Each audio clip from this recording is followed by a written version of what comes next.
our Finance Committee meeting for November the 19th. Any public comment? No, sir.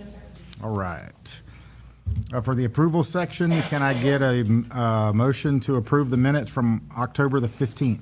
Mr. Chairman, I'll make a motion that we approve the minutes from October 15th Finance Committee meeting as presented. I'll second, and we'll vote. Motion carries 2-0. Item number 2 is the workers' compensation insurance renewal. Jay Bridges. Mr. Bridges from Higginbotham Insurance. All right. That's a new name, but Yep. same company. people. Same people. New name. Long-standing relationship. Same as you New did. colors. New Yeah, colors, Okay. got new logo. Grayer. Yeah. No, I'm kidding.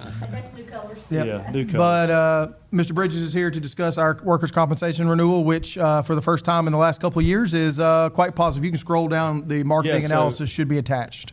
I think I'm super excited today, and if you'll recall last year, we were anticipating this on the horizon, but today kind of brings validity to it. But I'm super excited today about the renewal reduction, and it's substantial. And I'll kind of go into the nuances of why the savings is there. It's all performance-based, but our spend last year was $271,421. This year, it's gonna be $660,000. So roughly a 40.81% decrease. It's driven by two factors. One, obviously our experience mod, which kind of governs and looks at our past 3-year performance of claims with a 1-year buffer. I'll show you that in a minute. We are losing a year of a really large claim, and we're picking up a $3,000 claim year. So it's rewarding good performance, and it's good to present today as we continue down the journey. We've got about $3,000 in claims again this year. So headway's being made, and you're seeing the ramifications of the team members. Hopefully, I don't know how you spread this message, but the hard work they're doing is paying off. And this year it pays off in the terms of $110,000. So if you kind of see, basically, we have a rate per wage by our classes, and you'll see base rates, I'll show you in a minute, they're down to, the work comp market is still seeing reductions, which is great, because auto insurance, property, and umbrellas are still kind of going through a hard market.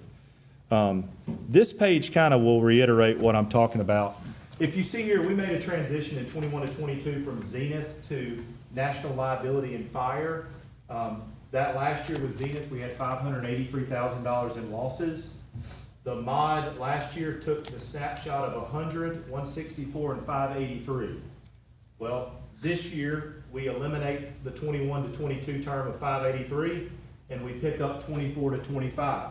So Jarrett, why would it go down? Well, we got rid of a really bad year in the assessment, the experience mod, and we pick up a $3,000 year. So that's tied immediately into it. And then as you can see, current performance, we've got right around, this was as a month ago, I believe, 5 claims and $2,500 in losses. So really good performance. If you look historically dating back to the origination when the joint water sewer launched in 08, you can kind of see our best year was 10 to 11, but we're really catching our stride after some thick years, specifically 21 to 22. So that's a great thing there. We average about, if you look at trends, we're averaging 13.56 claims per year. This is dating back to 08, 127,000. Our average premium spend during that time was $217, and loss ratios are losses divided by premium. We average around 58%. 60% is kind of that buffer where insurance companies, when you go 60 plus, they start losing money, right? So as you'll see here, just to reiterate what we talked about, this was the mod calculation last year at 1.78. These were the losses sitting on it. At that time, that loss was 439. It's now gone away. These claims move up. So now 130 sitting in that spot at the top. You got an $85,000 loss year and a $3,000, and hence for why the mod goes down. Any questions over that? Really, the last thing is this kind of a little detailed chart, but what this does is this takes your payrolls that we are currently running and applies it back to 2018 all the way to the new term, and you'll see kind of, hey, back in the day, what we have spent off this growth at 8.5 million, well, work comp would have spent 340.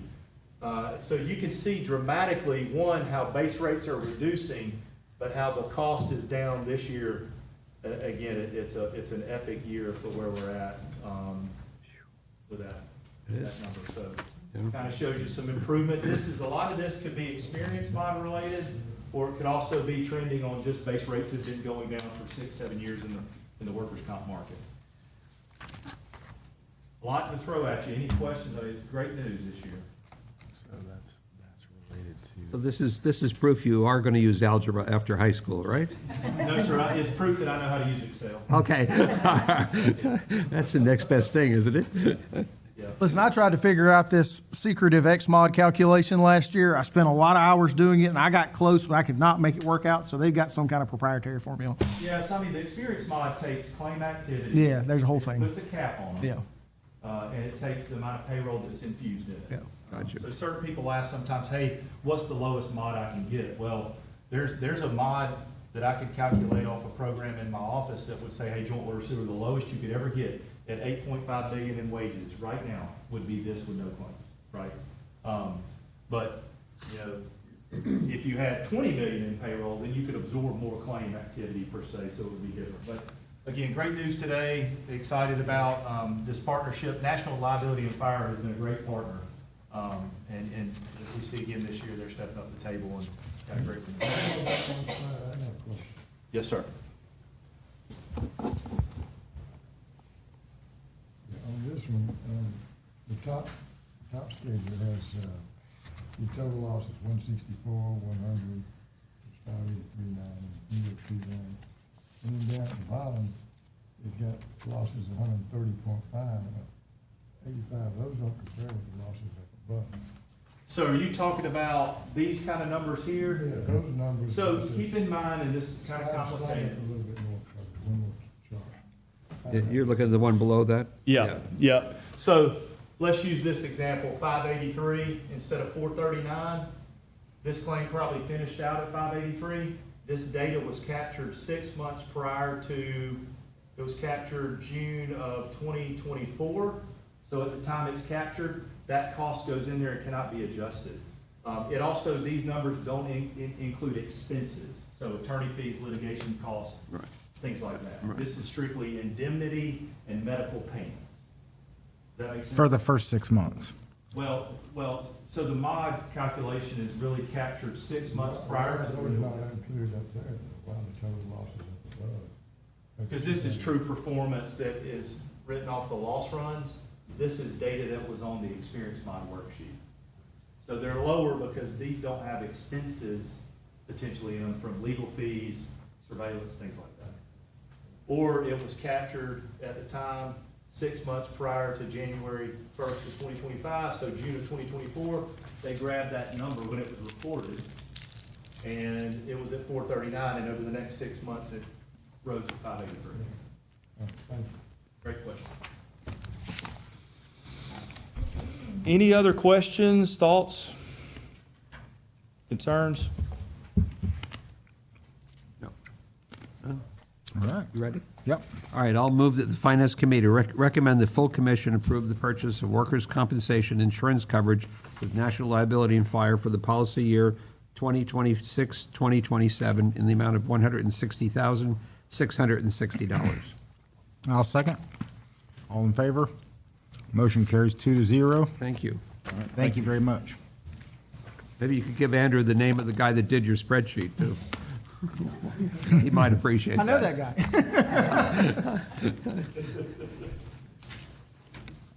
All right, Mr. Burrows, change order number 1, FEMA fixed generator installation.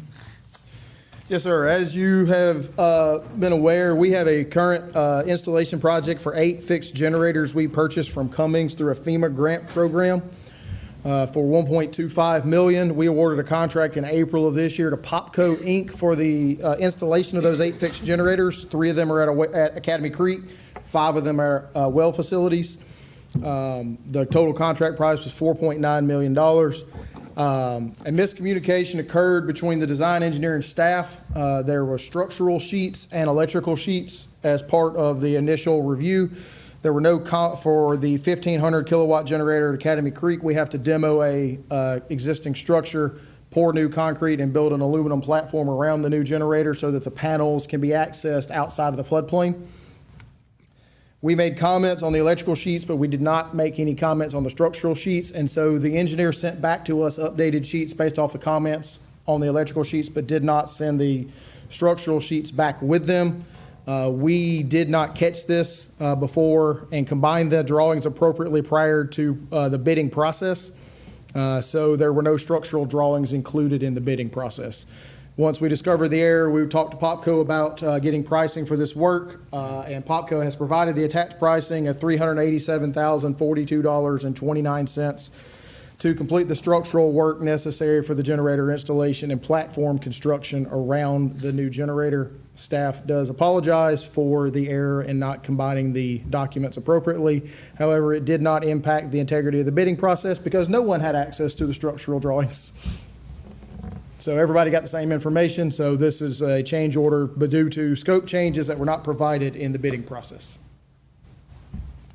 All right.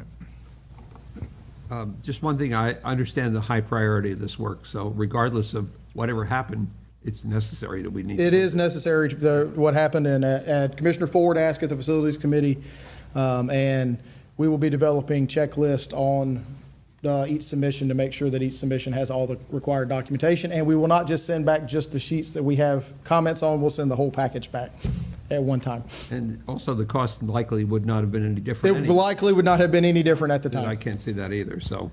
And, I think the average person's customer doesn't understand our obligation to keep things running 24 hours a day, regardless of emergency or no emergency, or hurricanes or whatever's happening. So that's really key. And this is really important because people expect to be able to turn on their water and get it. Sir. Any comments for you? We ready for the motion? Yes, sir. All right. I'll move the Finance Committee recommend approving change order number 1 from Popco Inc. for the FEMA fixed generator installation project in the amount of $387,042.29 for the scope changes associated with the project. I'll second. All in favor? Motion carries 2-0. Thank you. Mr. Owens and the employee Christmas gift cards. Could you define employee, please? I'm sorry? Just kidding. Full-time employee, Oh, sir. full-time. Full-time. Okay. That's, you're off the list. Which then. I think we all are, because we don't have part-time employees, if I recall. They are. Well, We're part-time. Very. they're the board. Yes. But fortunately, this is a recurring annual easy approval request. Each year, the Brunswick-Glynn County Joint Water and Sewer Commission provides a Christmas gift card to our employees. For the past couple of years, that gift card has been in the amount of $100. This is a token of appreciation to show our employees how much how grateful we are for their hard work throughout the year and helping us run this organization as well as we do. This year, we have done a head count and come to the conclusion we will be purchasing 140 gift cards at a total cost of $14,000.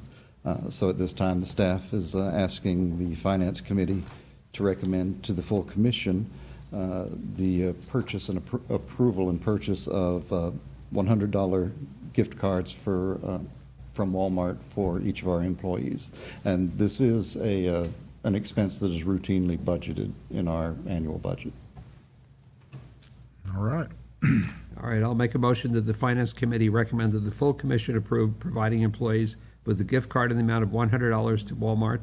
The total number of cards would be 140 for a cost of $14,000. I'll second the motion. One of the things Lance brought up last year, Commissioner Sabby brought up last year, was trying to find a local vendor. I guess no luck. Not really. Yeah. If it's a purely local vendor, it's usually not a situation where they have an easy gift card type situation. And also that, we looked at, and that restricts what they can purchase with it a little bit more, because most local vendors are gonna be Restaurants. and things like that, versus Yeah. giving them, particularly in the current economic climate, a little more flexibility with what they can buy with it. Yeah. They'd be helpful. Yeah, Okay. The general department store is definitely beneficial this time of year. Yeah. Merry Christmas to the employees. Yes, Yeah. absolutely. How's that? All right. Okay, All in favor? Motion carries 2-0. thank you. Capital equipment purchase item number 5, Mr. Burrows. Yes, sir. Now, Ms. Pam, is this the last capital equipment item we have? I believe this is the last one we've got for the year.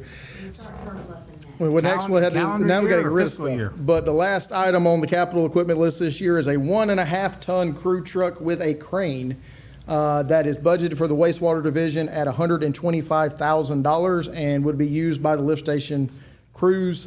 They have cranes on them so that we can raise and lower pumps out of wet wells.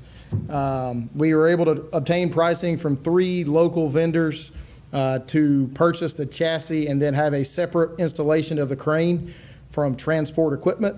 And then we were also able to get pricing on 2 fully assembled units that had the crane included, and that is listed below for the total cost. The top 3 obviously have the separate crane installation. That dollar value is consistent at $44,648. The chassis prices differ slightly. The 2 at the bottom that are complete units already installed, we did confirm those would have to be constructed, so the timeline is no different to buy those versus having to get the chassis and crane body installed separately. So approximately a 10-week build for the vehicle, and the crane installation is about 45 days, so you're looking somewhere in the 5-month time frame for this vehicle to get here. The total cost, lowest total cost is with Kings Colonial Ford. For the chassis at $73,595, with the crane from Transport Equipment at $44,648 for a total cost of $118,243. And then there will be decaling and lights on top of that once it gets here, but we should be under the $125,000 budget with the accessories that have to be added. Thank you. All right. Are you ready for the motion? Yes, sir. I'll move that the Finance Committee recommend the purchase of 1 Ford F-450 truck in the amount of $73,595 from King's Colonial Ford, with the crane and installation purchased from Transport Equipment Company in the amount of $44,648. I'll second the motion. Any of these, do we have any diesel vehicles? Or are all gas? Most of our large equipment are diesel vehicles. They're diesel.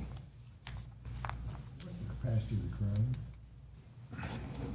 crane. Hang on, it's here. It's there somewhere, let me see. It is a 4,000-pound crane. And the truck can handle it. Yes. Yes, sir. That was Yeah, confirmed. That's why it's the Super Duty model, because that's got the extra on it, and then they actually add something Yeah. on top of it at the crane place, if you look at the details there, Yeah. to take that extra weight. It's a 4,000-pound crane, which we cannot pick up the influent pumps at Academy with this truck. You would not be able to lift the 185 horsepowers at 4,006. That we would have to rent larger equipment to do, but we don't do that enough to merit buying that crane. So this will handle 98% of the pumps in the system. We only have one of those in our system. We have one currently in the system, and it is in constant need of repair. So that is why we are trying to replace it now. Yes. All right. Cranes are an ongoing headache for maintenance. Well, and that's part of why this one takes a little, why this was our last purchase, because to get that holds this size crane, it takes some extra work to get the right thing for that. Certainly. There was a little bit of debate about which one they wanted to. Good job on the Ford. All right, all in favor?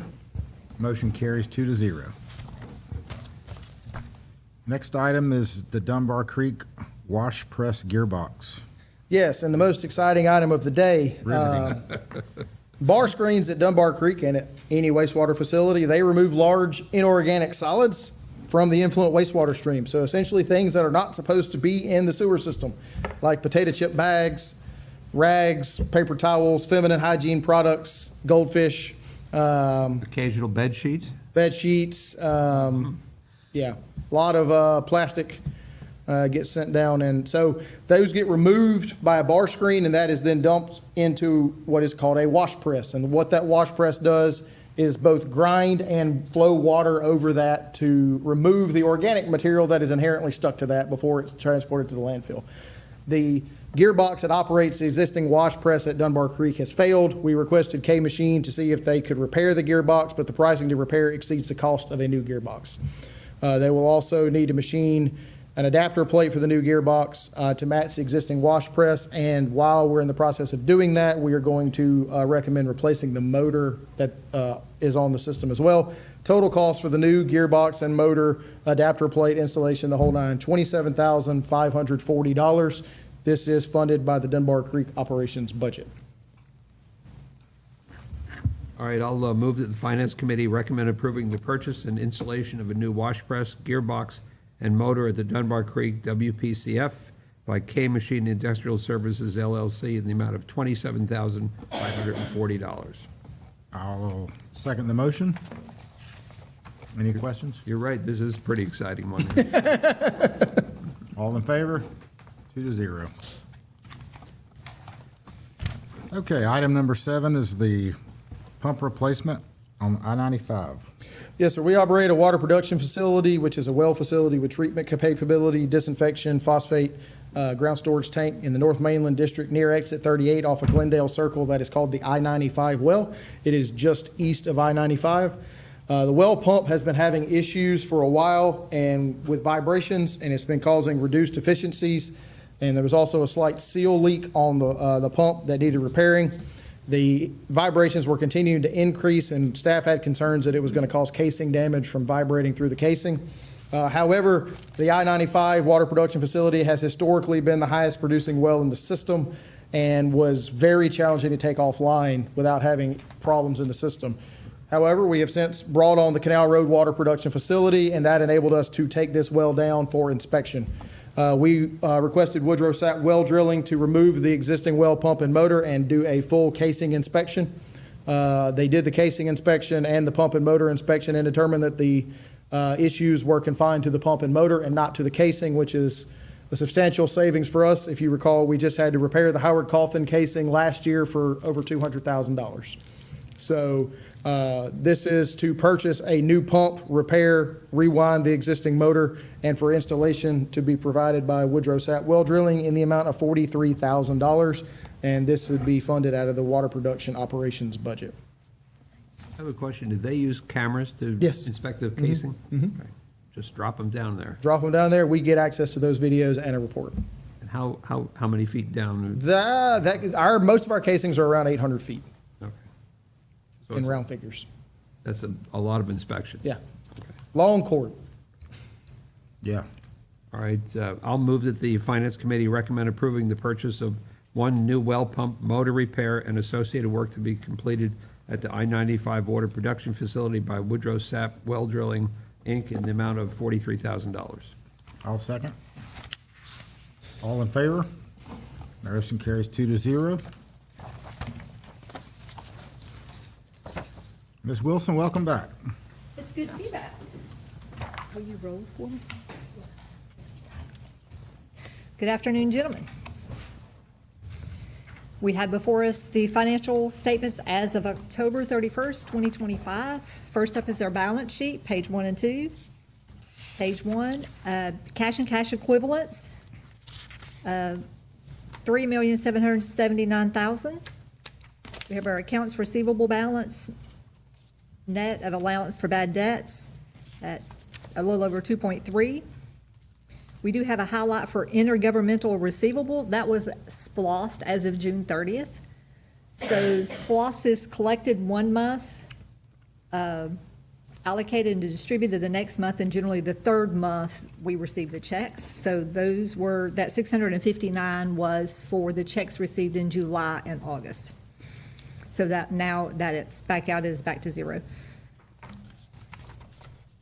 We have a current total assets, $12.4 million. For our restricted cash balance, we have a total of $65,498,000. But I did miss our SPLOST account for the cash. It's at $6 million. So as we get those checks for SPLOST, we put them into the utility, transfer them to SPLOST, and they stay there. And then as we have projects that are SPLOST funded, we transfer those funds out to cover the expenses of those projects. So the 7.422 million was that the total for the year from last year? That was just the cash balance the cash as of balance, June, okay. yes. All right. I have a SPOS update back here in the back. Okay, I figured you probably did. Yeah. Construction in progress, 50.5 million. We'll talk about that a little more. Our total assets, 293 million. We go down to current liabilities. Our accounts payable, we're at 1.5 million as of October 31st. That is always a timing issue, depending on when we get invoices in and what their effective date was for those. We did have a landmark structure invoice that was dated, that came in after October 31st, but was for work done through October 31st, and that was $903,000. So that's the biggest portion of that. That's the exit 29 elevated storage tank. Yes, that's what my notes say too. Well, good. I got the answer right. Yes, passed. And do we generally operate on a 30-day net basis? For most invoices, yes. We do try to pay our construction contracts in the next available pay cycle. Right. To keep. Keep them happy. Yes. And it does take a little bit of time for them to submit them and then to go Sure. through the approval process, the inspections and all of that. Understood, right. Page 2, our total liability, 76 million, so much less than our total assets, and that we're happy for. Any questions on the balance sheet? On to page 3. This is our summary revenue. Please note in the left-hand section, we have our percentages that we're using for calculations of the budget percentages. 36 for sewer, 37 for water, 33 for the debt administrative fees. We have a highlight for other income, and that is over budget, total of $983,000. We did receive a damage reimbursement check from FEMA for Hurricane Helene for $689,959. So that rolls into that other revenue. So thank you, Dave, for all your hard work on that. From Hurricane Helene? Helene, Is yes. that like getting a post-dated check? Is it almost? So, How many years ago was that? Clint? Just last year. Oh, it was last year. October, That's actually fast. That's excessively quick in FEMA terms. that was October of last year, actually. Into September, early October of last Okay, year. I yes. got it. So 12-month turnaround on a FEMA check. That's We'll take really that any good. day of the week. Yes. Okay, got it. So that 983, 690,000 of that was for Hurricane Helene. Good, appreciate it. Our total for net operating revenue is actually, we're over budget by 71,000 there.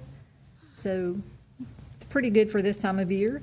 Our net loss before capital fees is 291,000.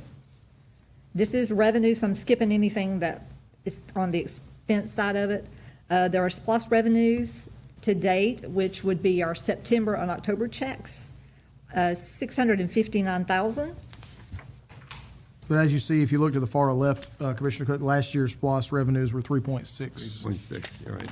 So I do have the SPOS 2022 collections and distribution form from the county website. So the SPOS 2022 the collection started April of 2023. So the total the county has collected as of October 31st, which would actually be September's collection distributed in October, was almost 92.3 million total. The city gets their portion, 20.3 million, and then joint water and sewer gets 12.5% after the city's subtracted from that total. So our collections today are $800 shy of $9 million of a possible 15. And is there any, on our website, or is there somewhere to track the SPOS projects that we're doing? It is specifically there, so that people wanted to see. You can go to our website on the planning and construction page. There's a page for every active project we have.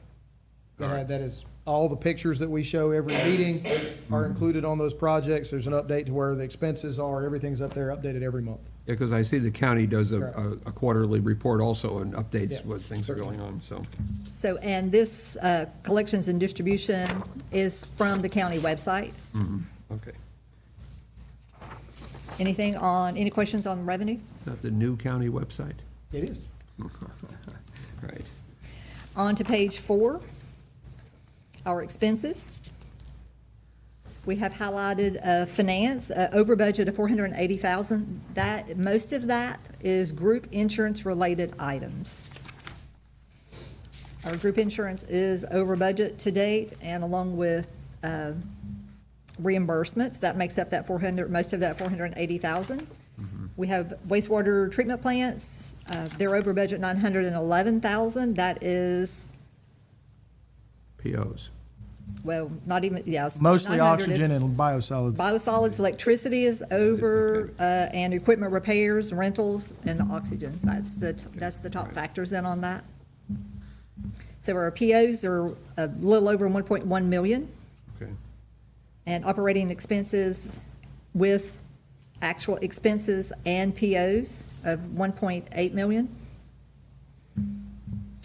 We do have a split on the summary portion. It's the operating part of the POs is 985,000, and as discussed earlier, the capital assets was 126,000 of that total 1.1 million, which we know where that is, where that 126 is going. Any questions on the expenses? On to page 5 and 6, supplemental schedule of cash balances. Cash in a revenue account is 3.4 million, and again, that is our depository account. All of our payments from customers' accounts go into that, and then we allocate that wherever we might need that. Bond sinking fund, we're at 1.7 million. We do have an interest payment due on December 1st, 318,000. So that you'll see a little drop there. But we fund that on an equal amount throughout the year so that when June comes, we have our 2 interest payments and our principal payment there. At the bottom, our construction fund, a little over, that's been 6.1 million. I am currently working on a bond draw. It's going to be like 1.3 million. Hopefully we'll have that prepared and Mr. Burrow's signature on that by tomorrow morning. I ain't signing nothing. Well, goodbye, 1.3 million then. Page 2, the total of our cash and investments, $70,980,878, which 48.8 million of that is investments. And if you flip on to page 7, that is our investment portfolio. We do have, actually, we have had one security to mature this month. It was on 11/15 for $1.7 million, and we'll have another one by the end of the month for $50,000, and one next month for almost 1.2 million. I'm sorry, yeah, 1.2 million. If you have any questions about this, I can direct them to Mr. Owens. Looks great. Sure is. All right, on to page 8. Page 8 and 9 are capital, our project cost summary. We have highlighted at the top the CW and the DW loans. Again, those principal and interest payments are funded out of the R&R, but they are not included in the construction in progress total on the balance sheet. We track them so that we know what expenses are coming out of the R&R. I have highlighted the 3 top projects that have the highest expenses year to date. We have Project 2020 for the community road at $968,000. Project 2209, $453,975 to date.